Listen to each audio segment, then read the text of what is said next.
Oh, there it is again. I love that music, Tim, with all my heart, because that music means it's time for the Rennies, a once-a-year occasion where you, Tim Keck, and myself, Kevin Bauer, give out the Ryan Reynolds Awards for Excellence in Film. Yes, Kevin, it's an exciting night. We already did part one. Still riding high from part one. Excited to get into part two, where we give away the big one, biggest thief, and some of my other favorite categories as well, Kevin. Yeah, some of the really great ones are in here. And, I think it's a thing that we do that is a real weak spot for the Oscars. The Oscars makes you wait for all the heavy hitter categories, whereas we are willing to just get out there and put our best foot forward, like we're doing right now with Best Picture. Yes. That's right. We're already talking about Best Picture 2023. Now, if you didn't listen to the first half of this podcast, the way that this works is Tim and I each have our nominees, but we don't know who each other's nominees are. So we are going to find out right now, live on air. Tim, who are your noms for Best Picture this year? Kevin, as far as the podcast and movies we watched and discussed on this podcast, Spider-Man Into the Spider-Verse is definitely the best movie we've watched this year. It's so good. It's tight. It's one of the ones we always hold up as an example of like what a good movie is and does. In the spirit of the award, to try and get it to a 2023 nominee, my nominees are The Last of Us. Great. An amazing show. Had a great time watching it. It was a moment. It was a moment. Phenomenal, incredible game, and somehow it still lived up to the hype for what is one of the best storytelling video games of all time. My next nominee is John Wick 4. Yeah, baby. As far as going to the movies and having a good time, John Wick 4 is this year's Top Gun Maverick. Like, this is why you buy a ticket, you go to the movies and have a shared experience with strangers where you see things you've never seen before in your life. It's incredible. It's the thing I think about the most this year. It's had the most lasting impact on me on a year that, honestly, looking through this list, Kevin, or through the episodes we did this year, as far as 2023 is concerned, it was a pretty weird year for movies, right? Yeah, dude. A lot of the 2023, like, it kind of sucked, right? There was not a lot. The Last of Us, John Wick, those were at the beginning of the year. And so we've just been coasting by, like, doing the best we can with like Transformers and I don't know, whatever Marvel TV show they had out. But we did just see and just cover on the podcast another movie that I think is actually really good, and in the spirit of the pod, Godzilla -1. Wow. I think it's a legit good movie. If Godzilla wasn't in it, it would still be a good movie. And yet the Godzilla scenes are phenomenal. Amazing. So cool. They explode his face. It's a lot of fun. I think it squeaked in. Maybe it's a testament to how weak the year is, but Godzilla -1 squeaks into my noms for 2023 Best Picture. This is incredible. Kevin, what about you? We told you beforehand that we don't know what each other's noms are, and this is a perfect example because, Tim, I had the same 3 noms. I think that's not just because of the year, though. I think these are 3 really great things. I know The Last of Us is not a movie, but like as an entertainment property, it's phenomenal.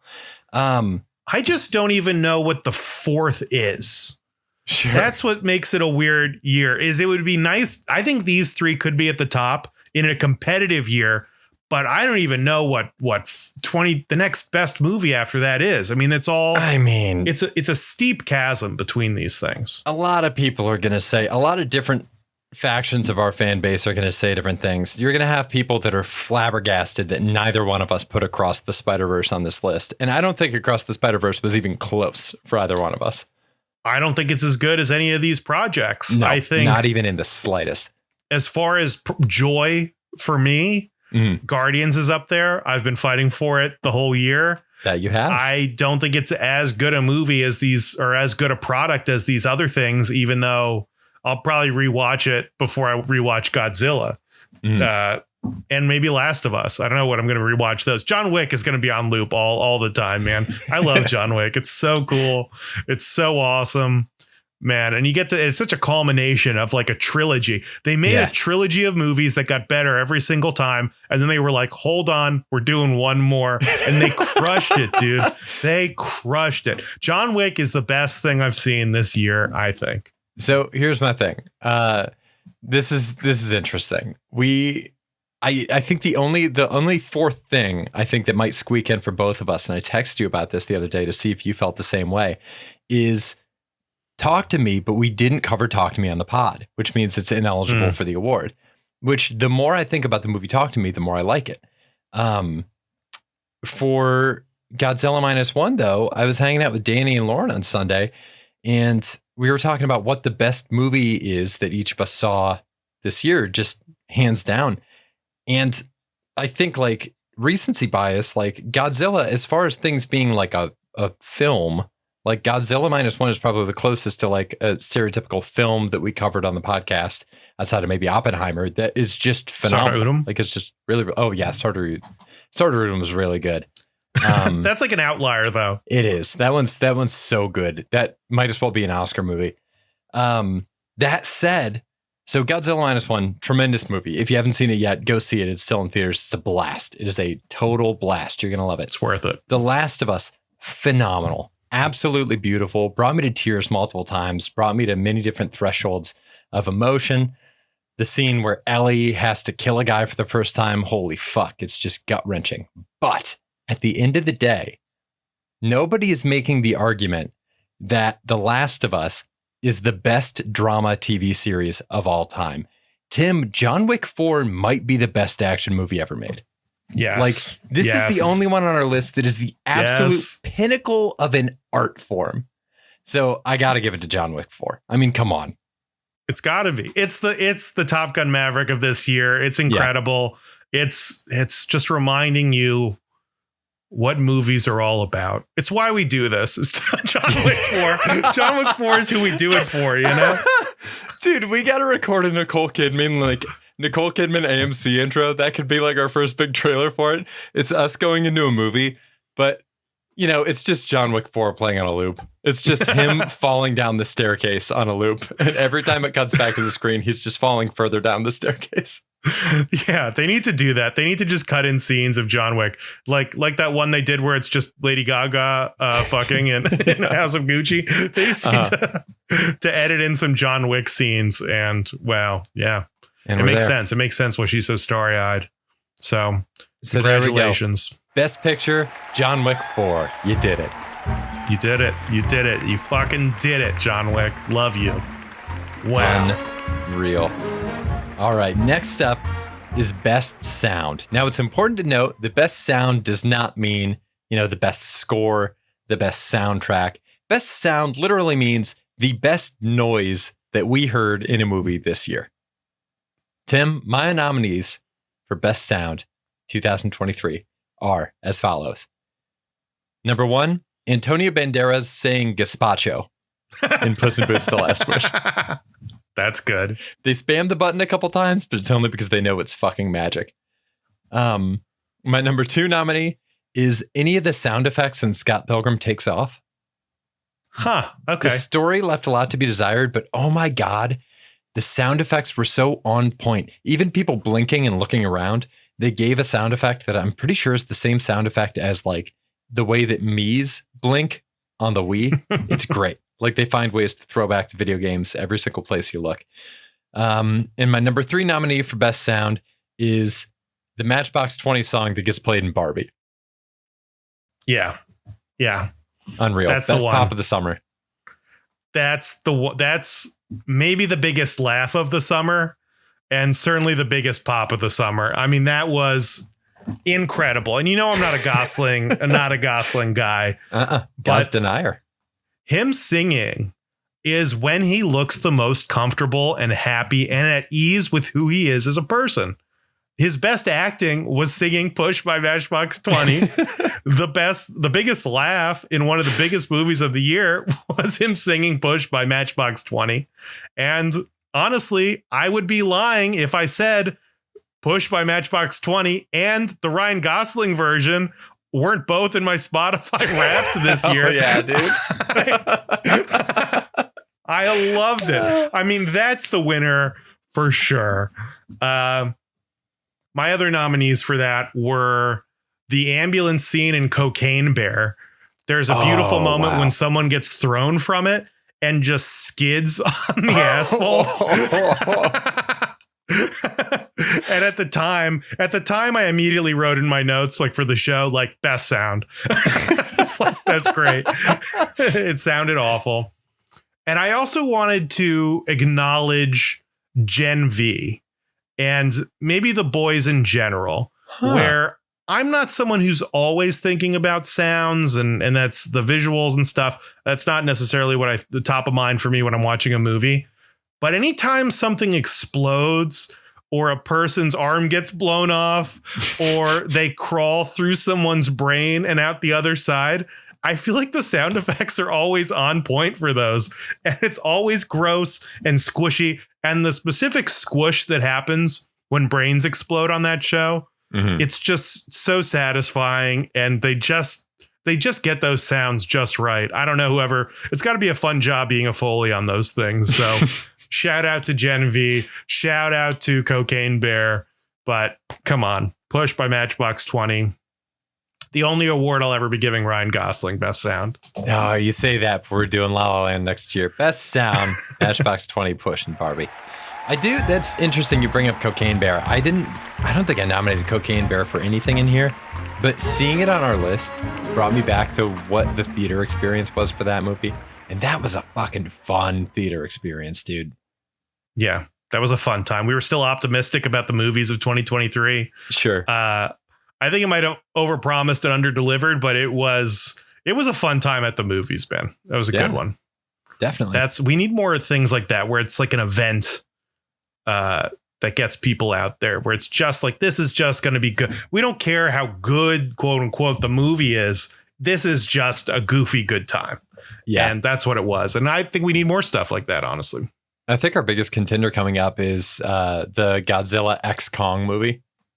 Yeah. Just everybody in that theater knows exactly what they're in for. And so I think we could have a good vibe going into that one. Yeah, I think it could be a good one. We've also been hyping up Night Swim pretty well. And yes, I don't know. Night Swim, baby. I can't tell if there's actually any hype online for Night Swim, but it seems like the kind of thing that is just perfectly named, perfectly themed, where it's just dumb enough that I feel like Night Swim is going to hit, dude. Night Swim's going to be great. What a vibe Night Swim is. Yeah. Yeah. God, great. Well, hopefully it doesn't fall victim to our next category, which I know is near and dear to your heart, Tim. This is Two Longest. The Two Longest category is specifically for movies that were the most impacted by their excess runtime. So these are the movies that maybe aren't the best movies or the worst movies overall, but they're the movies that were most held back from being great because of that extra half hour, 25 minutes in there. Yeah. Previous winners, last year's winner includes Everything Everywhere All at Once, which we both agreed is an amazing movie, or a really great movie that's kept from being an amazing movie because it's just too long. Yeah, it is. Just a little bit. We did do Everything Everywhere All at Once on the pod this year, but let's acknowledge it and move on to some other nominees. Kevin, one of my nominees is Loki Season 2. Oh, interesting. Maybe we cut that whole thing in half. Maybe we make 1 and 2 just one movie. Maybe it's 2 movies. I think there's a lot of fat and a lot of wasted time in season 2. I think honestly, both seasons should be 1 movie. That's what I think. And then maybe we would have had a good time watching it. I absolutely hated Loki. I don't know if it wins this category because I don't know, even if they cut it down, if I'm loving it, but it's there. Interesting. Okay. Another nominee I have is Transformers Rise of the Beasts, which I've been hyping up. And there is an extra half hour in this movie that is brutal. Like when they have the moments that aren't with the Transformers are so hard to deal with. Just so hard. And I mean, I feel bad for the actors. I'm sure they're nice and good or whatever, but they're in like a cave, like looking at ancient Rome. They have nothing to do. It's clearly an attempt. I don't know what it is. They're padding the script. They're dragging it out. I mean, just cut them out of the movie. Cut them out. Just make it all about the Transformers. And you've got like a ruckus good time. Just a good time there. Yeah, dude. We know it can work. It worked in Beast Wars. Yeah. My final nominee, and I think my favorite, is Meg 2. Yeah, I had that too. There is a precise 30 minutes of them being underwater that they could cut out. I mean, it's 2 clicks with the razor icon and they fix the movie, you know, like it's, dude, it's so cut and dry. I bet they don't have to change a single thing. Just crossfade it. You know what? Go to black and just come back. Like, who cares? I don't care. That movie was so much fun. It was held back. Like, that movie could be just a blast if it's not drugged down by that whole underwater stuff. I mean, once you get into it, the rest of the movie's fun. And I don't even know if this is not an amazing movie, but it is the vibe of Cocaine Bear, right? Where like, you're going to the theater. We know exactly what we want. Just give us the thing. And they make you work so hard in that first hour of the movie to get to the thing we want. And it's completely unnecessary, especially in a sequel. Called Meg 2. So those are my nominees, Kevin. What do you think? It sounds like we had some in common. Oh, yeah, that's something else. I mean, the Meg 2 is definitely my nominee for winner. That one is, I know the exact sequence you're talking about. We talked about that on our episode with it too. Did you ever read Mad Magazine where they would have that page where you could kind of fold it out and it would be like more of the picture revealed, or you could fold it in? The Meg 2, I think, is kind of like that, where you could take everything from before the sequence in the base that you need to cut out and everything after. Just match that perfectly up. The arrows line up great. You got yourself a wonderful 90-minute classic. Agreed. Man, yeah, that one hurts. Transformers Rise of the Beast I had too. I liked the human stuff in the beginning, the Anthony Ramos stuff with his brother. I really enjoyed that, but I'm right there with you. The cave is exactly what I was picturing. There's a lot of shenanigans that happen in this movie that don't need to, which is really painful because the Bumblebee movie that it's a direct sequel to was really good. It was like a really fun movie. It was also a little too long, but it was like a very good movie. So to see this one stumble so much, I feel like those extra sequences keep it from even being like a great continuation of the Bumblebee version of the Transformers universe.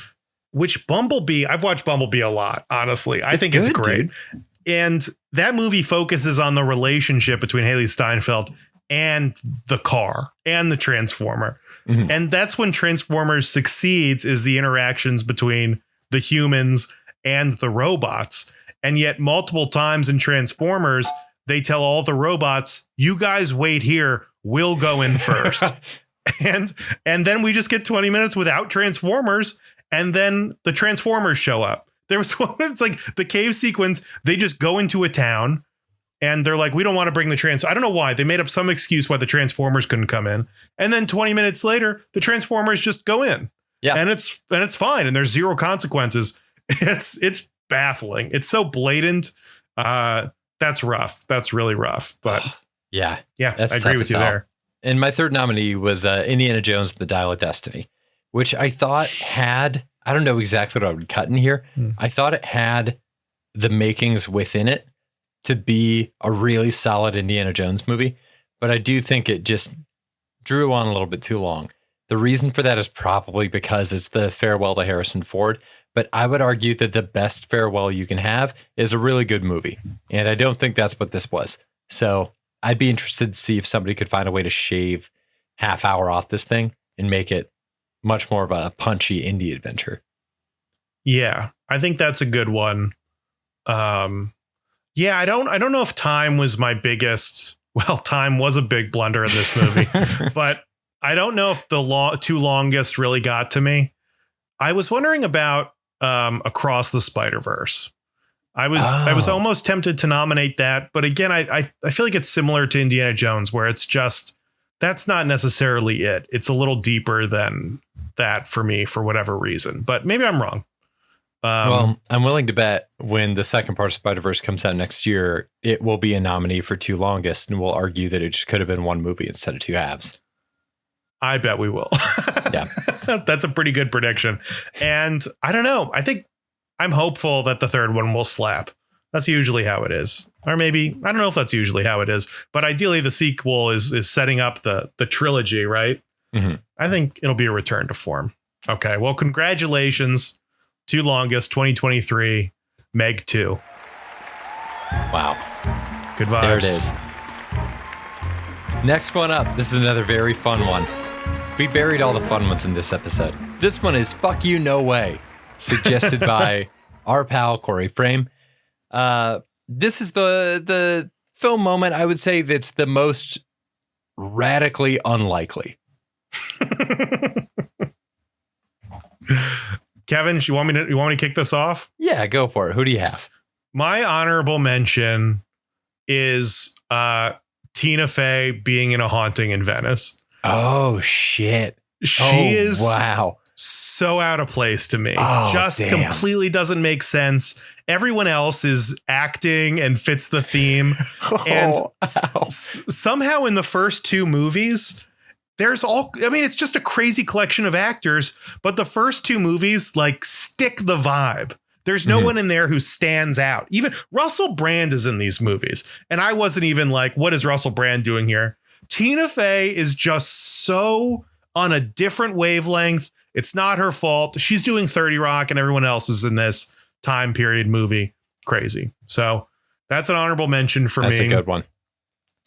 Maybe it should have been a nominee, but the time travel in Indiana Jones, that was one where I was like, fuck you, no way. We're really going back in time. Yeah. Indiana Jones is like, I'm staying here. Really? You're going to leave Indiana Jones back in time?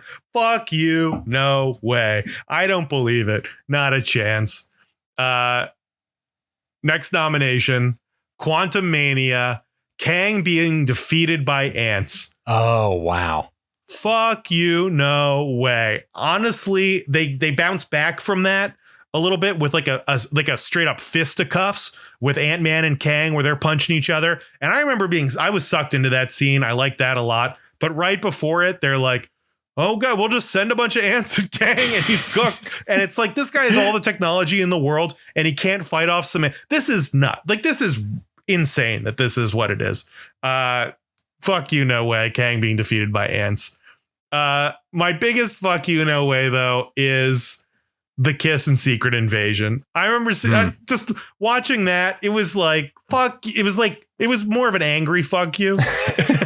There was some rage behind it. It was like, fuck you. No way. This can't be a thing. And it was. And man, those are my noms, dude. Those are my noms. Damn. They were all questionable and shocking moments this year. What about you? Who did you have nominated for our Fuck You No Way award? I'll drop mine in, but I do want to follow up on your Kang note, because I was just thinking today about how when Ant-Man meets Kang in that movie, Kang is so removed. I'm blanking out the word for it right now, but he's so like, oh, Ant-Man, are you an Avenger? I've probably killed you before. This is a version of Kang that's killed thousands of variants of Avengers over the years, and one Ant-Man with a bunch of ants happens to take him down. Yeah, that's a pretty massive fuck you, no way. I had Annette Bening's CEO character being so hands-on in Blue Beetle. This CEO is leaving evidence everywhere. Yeah. There's no way. Nobody is CEO of a multinational corporation and is riding in a helicopter with an M16 to go look at some of the like slaves they have working for them in a different country. That is not happening. There's absolutely no way. Next up is I also had Indiana Jones staying in the past in Indiana Jones. Fuck you, dude. Like, historian Indiana Jones, he knows he's gonna fuck up the timeline. There's no way. There's absolutely no way this guy is deciding to stay in the past.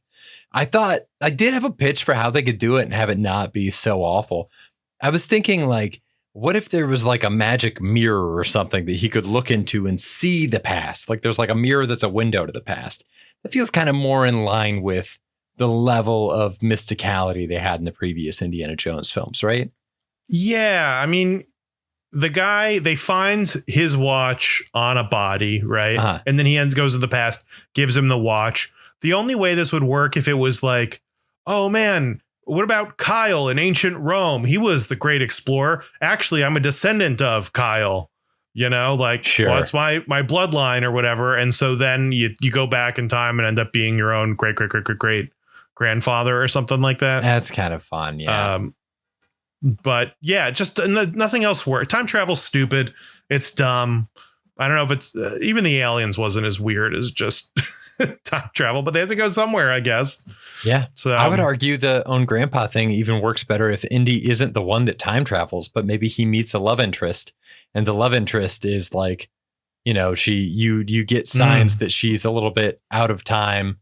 She's got something otherworldly about her. And then at the end, a portal opens up and she has to go back to her old time. But they had hooked up at some point in the movie. And therefore, his bloodline is thrown back there. He still gets to be, I guess that would kind of make it so he's his own dad. That's pretty gross. He's his own dad. He's also like his own grandfather, which means that he's slept with his own grandmother. So maybe, you know, I don't know. Either way, Indiana Jones, fuck you, no way. My last one is from the Expendables.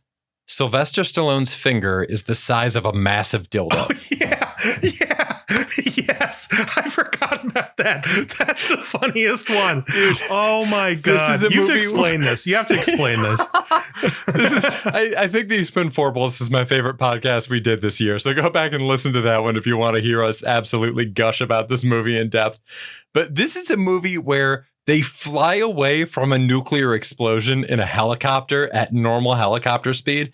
And this dildo thing is still the most unbelievable thing that happens in this movie. The movie opens up. Sylvester Stallone is asking for Jason Statham's help getting his ring back. He lost his skull ring while gambling with some guys in a biker bar. So Jason Statham and Sylvester Stallone go to this biker bar to get it back. And to humiliate Sylvester Stallone, they've got the ring displayed behind the bar, but it is on a massive dildo. Like, this is a larger than average dildo. So it looked average to me. Did you think it was big? Wow. Okay. Well, I guess I need to reassess. Jesus fucking Christ. Oh my God. Like a lamb to the slaughter. This thing is so realistically, this thing has like an 8-inch girth. I mean, it's big. Best possible interpretation. Maybe the skull ring is a thumb ring for Sylvester Stallone, but no human being short of the Incredible Hulk has hands big enough that it would be the same size. Oh, you're not even talking about the thing in Expendables that I was thinking of too. Wait, what were you thinking? The fact that his thumb is so big, that's what you were talking about? Yeah, that is crazy. The dildo size. But then in this same scene, he's trying to get his ring back from a guy who has a name like Shorty or something like that. Oh shit. Yeah. And this guy is like 4 feet tall. And eventually Sylvester Stallone, during the movie, Sylvester Stallone fakes his own death. They find a skeleton with his ring on it, and that's how they decide that Sylvester Stallone has died. But then it turns out that the skeleton belongs to Shorty, who is not even half the size of Sylvester Stallone.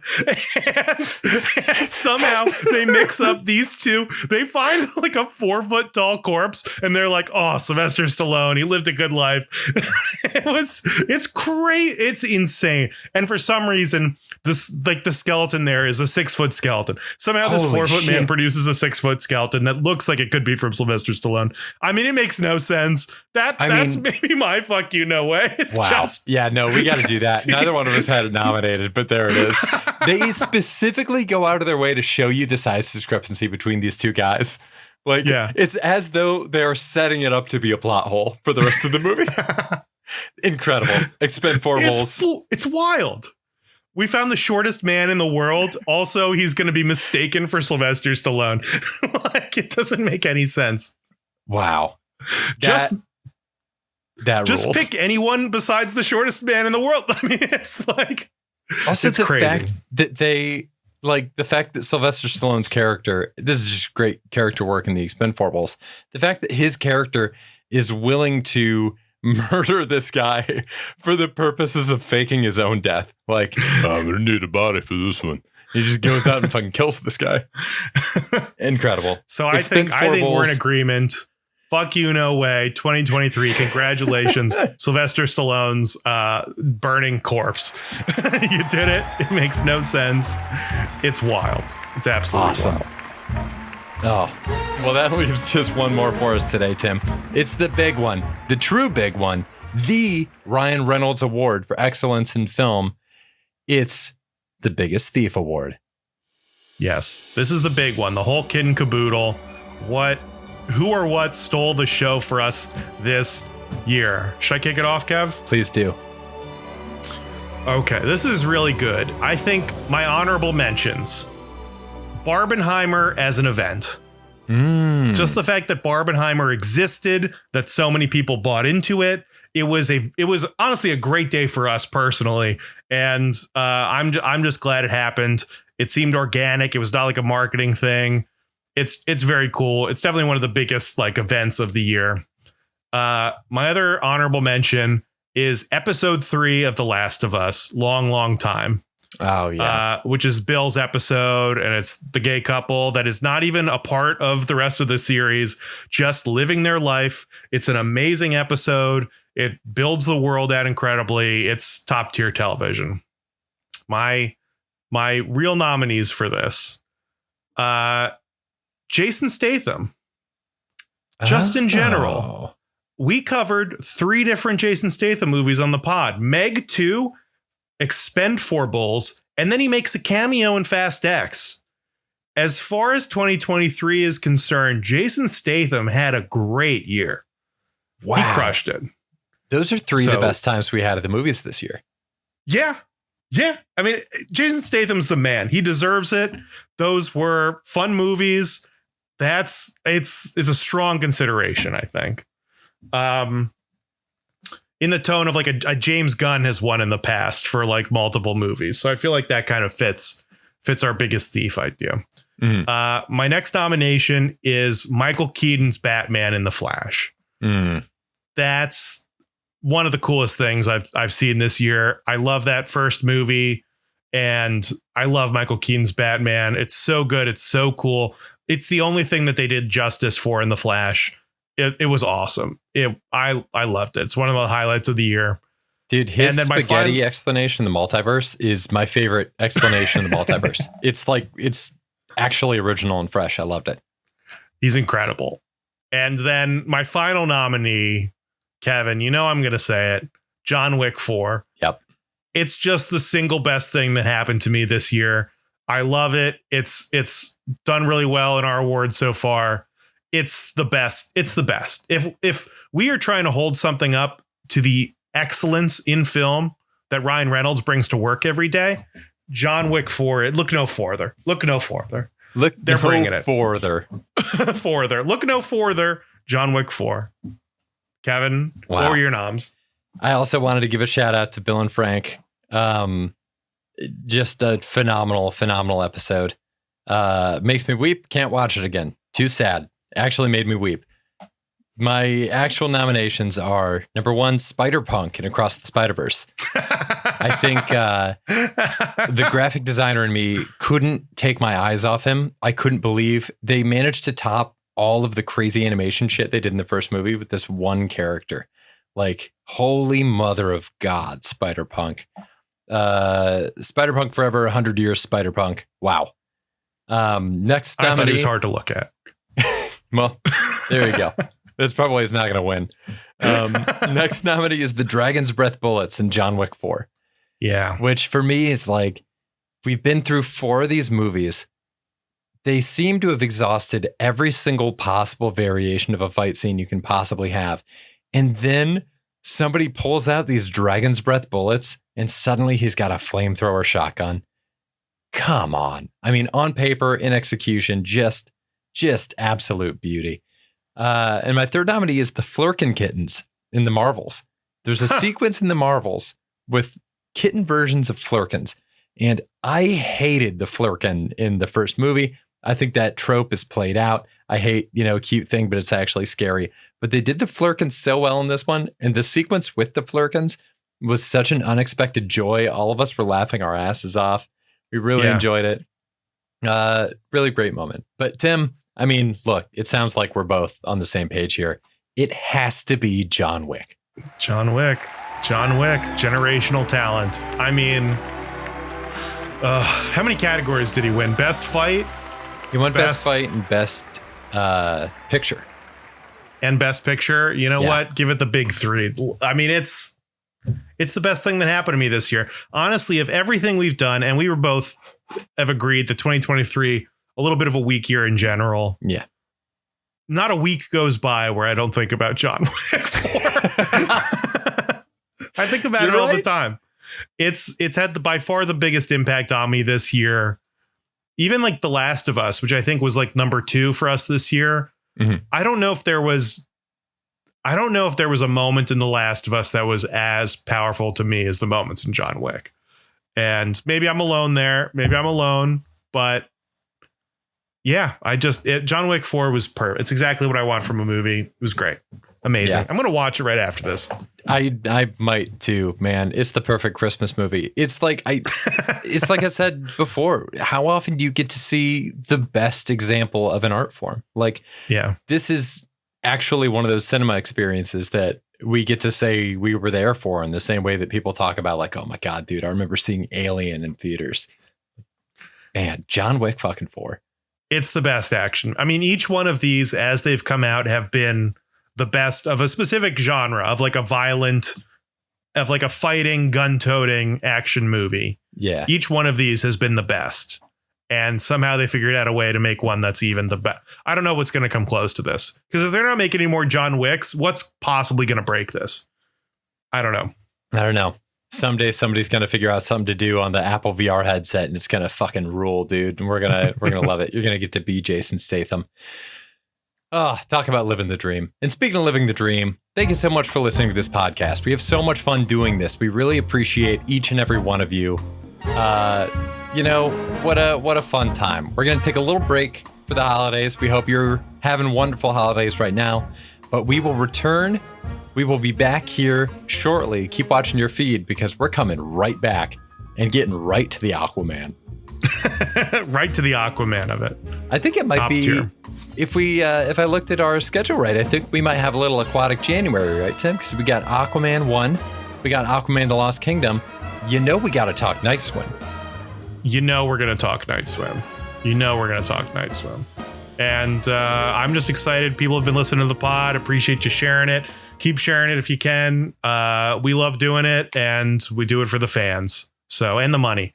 So whatever you can for the sweet, copious amounts of cash we're raking in. Kevin, should we run through the awards, the winners real quick? Yeah, let's do it. Before we wrap it up. You want to do pod 1? I'll do pod 2. I was hoping you could do both. All right. Well, here we go. Best actor. Oh, Jesus. Best actor went to Iman Vellani in The Marvels. Best fight scene went to the staircase fight in John Wick 4. Horniest moment went to... What did we do for horniest moment? The soaking scene in Jury Duty. Horniest moment went to the soaking scene in Jury Duty. Best trailer worst movie was Ant-Man and the Wasp: Quantumania. Arby's biggest beef award was that Nick Fury sucks now. Best picture, John Wick 4. Best sound, Push by Maxbox 20 and Barbie. Two longest, The Meg 2: The Trench. Fuck You, No Way, Sylvester Stallone's body double in The Expendables, and biggest thief, John Wick 4. Hell of a year, 2023. Hell of a year. See you next year, buddy. See you next year. Bye. Bye.